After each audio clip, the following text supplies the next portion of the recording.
33 ساڵە هێشتا ئازار و برینەکانی کە سوکاریان فالکراوان ساڕێژ نەبووە.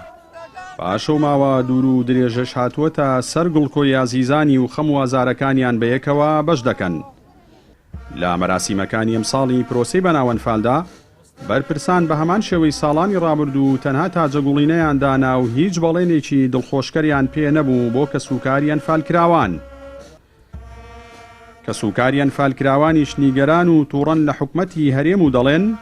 بەرپرسانی باڵای هەرێم جارێکی دیکە جینۆسایدیان کردوونەتەوە. باوشی من شەهیدە ئەنفالە 450,000 موچەکەیەتی مستەشارێک کراوەتە شەهید موچەکەی 2 ملیۆن دینارە تێگەی ئەوە معناتی ئێمە خۆ ئێمە ینی لە معناتە بچووکەکانش هەتا بچووکانشیان نەکردووە تێگەی بە ساڵانە تۆزە فرمێسکی تیمساحی ڕێژن و تێگەی دوو ڕاستمەگرن و لێدەن ئەڕۆنە نیگەرانین هەتا خوارێ بەسە تا ئێستا ئیشە سەرەتاکانیان بۆمان نەکردووە ئێمە شتی لەوە گەورەتر تەماحیلەوە گەورەترمان هەیە کەوا داواکارین کە بەغا ببێ بە ئەندام لە دادگای لە های بەڕاستی ئەگەر ئەوان داوای لێبوردن نەکەن و ئەوان جێگیری حکوومەتی ڕژێمی بەحسن ئەبێ ئەوان داوای لێبوردن کەن ئەوان لە های ببێن بە ئەندام ئێمە وەکو خۆم بەس وەکو تاقانەیەشی ئەنفال ئێستا لەم چەمچەماڵەدا سەیری کە ئێمە هەندە دڵمان شکاوە مەگەم بمەرین و خوای گەورە دڵمان چاک بکاتەوە سەیری خزمەتگوزاری لە ناو مۆنۆمێنتەکەمانەوە هەتاک و ڕێگاوبانەکان و ئاو هەموو شتەکانمان ئەمە هەمووی ئیشارەتێکە کە چۆن ئەڵی مانگ دیارە پێویست ناکە پەنجەی بۆ ڕابکێشی ئەمان هەمویان تایزەیەکیان نەکردووە تەنانەت ئەوەیان نەکردووە داوای لێبوردنیە کە جێنشینەکەی سەدام حوسێن حکوومەتی عێراقی ئێستا داوای لێبوردنێکی سەرەتایی بکات لە گەلی کورد و کەسوکاری ئەنفال کراوەکان ئەمە ئێمە نیگەران و تووڕین بەڵام نیگەران و تووڕێکی بێفایدەیە بێسوودە نازانی بدەین لە دەرگای کیە یا بە کێ بڵێ. وەفدێکی مەڵبەندی حوتی چەمچەماڵی کۆمەڵی دادگەری کوردستان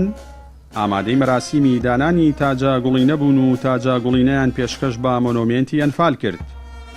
پەرلەمانتارێکی فراکسیۆنی کۆمەڵی دادگەری دەڵێت ئەوەی کە کراوە بەراورد بە گەورەی مەرگە ساتەکە زۆر کەم و لاوازە. وەکو وەفدێکی مەڵبەندی حەوتی چەمچەماڵی کۆمەڵی دادگەری کوردستان بەشداریمان کرد لە 33 هەمین ساڵیادی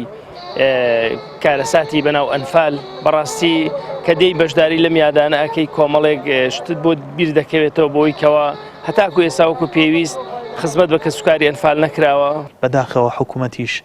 دوای 9 کابینە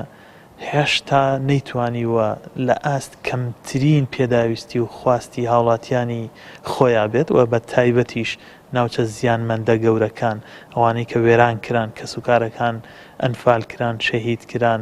وەلادیەکان ڕووخێنرا و کاتێکیش لە کۆمەڵگەکانە کۆبوونەتەوە کە سەدام کۆیکردنەوە سیاسەتێکی زۆر پیس بوو بۆ نمونە ئێستێمە